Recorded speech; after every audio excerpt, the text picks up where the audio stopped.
LiberalViewer presents. So when Health and Human Services Secretary Kathleen Sebelius recently announced a federal regulation, now slightly modified, that exempts certain religious organizations, including churches, from a requirement under the 2010 healthcare reform law that employer health plans cover birth control as a preventive service, there was a lot of misinformation about the rule in the media, but nowhere more so than on Fox News, where Fox and Friends anchor Steve Doocy started a recent analysis of the issue with the misinformation you can see here. Catholic leaders across this country up in arms over President Obama's healthcare mandate requiring all religious organizations to cover birth control for their employees. Of course, the regulation did not require all religious employers to cover birth control for their employees, but actually specifically exempted every religious employer where the inculcation of religious values is the purpose of the organization. The organization primarily employs persons who share the religious tenets of the organization. The organization serves primarily persons who share the religious tenets of the organization, and the organization is a nonprofit. But, of course, none of that information made it into the Fox and Friends report,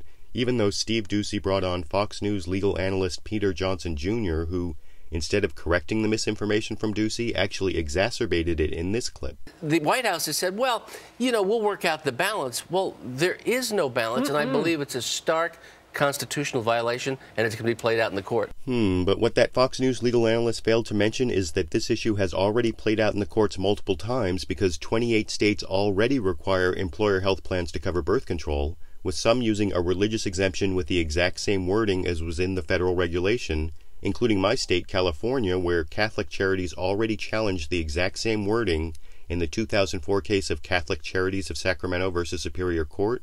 in which the mainly Republican-appointed judges on the California Supreme Court found by a 6-1 vote that requiring employer health plans to cover birth control, except those meeting the same religious employer exemption, doesn't violate the U.S. Constitution, and the U.S. Supreme Court refused a request to review that decision. So there's a lot of legal precedent in support of the constitutionality of this regulation that Fox News' legal analyst failed to mention. But the false propaganda from Fox News was not confined to legal analysis, also including bad medical information about the contraceptive drugs covered as preventive services, as you can see when supposedly straight news anchor Bill Hemmer falsely claimed abortion pills are covered when he interviewed a Christian rights lawyer challenging the rule in this clip. Okay, now the issue is contraception, right? But it also goes to providing the abortion pill. And you have an issue with both of this, correct?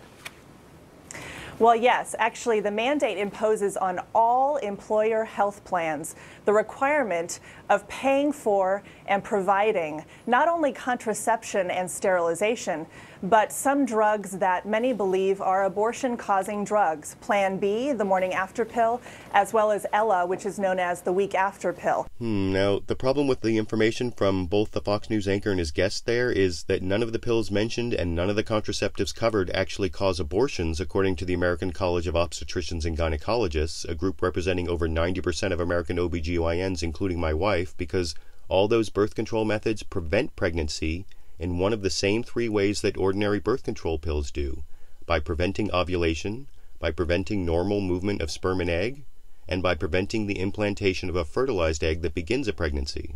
So arguing that any of those pills is an abortion pill would mean ordinary birth control pills are abortion pills, which is just not medically accurate. And the final big inaccuracy in the Fox News reporting on this issue was a little more subtle, but also very important, in the way Fox News emphasized that Catholic institutions would be forced to pay for contraception, as you can see from supposedly straight news anchor Megyn Kelly earlier this week in this clip. Well, Health and Human Services Secretary Kathleen Sebelius writes an op-ed today in USA Today, trying to tamp down the firestorm over the Obama administration's new rule on contraceptives and Catholics and Catholic institutions having to pay for them. Now, the problem with claiming Catholic institutions have to pay for contraceptives under this rule is that health plans that include coverage of contraceptives actually cost employers less than those that don't. As the White House website pointed out, the National Business Group on Health estimated it would cost employers 15% to 17% more not to provide contraceptive coverage than to provide it, after accounting for both the direct medical costs of potentially unintended and unhealthy pregnancies and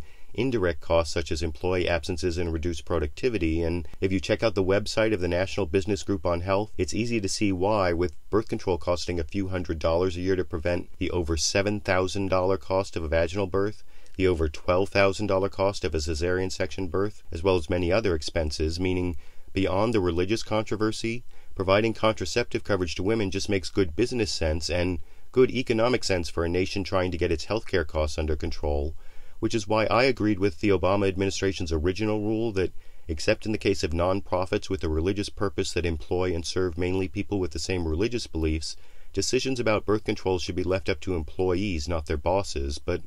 I want to know what you think. Should the law generally require employers to cover contraceptives and leave it up to the employees to decide whether to use them? And regarding the original rule on religious employers,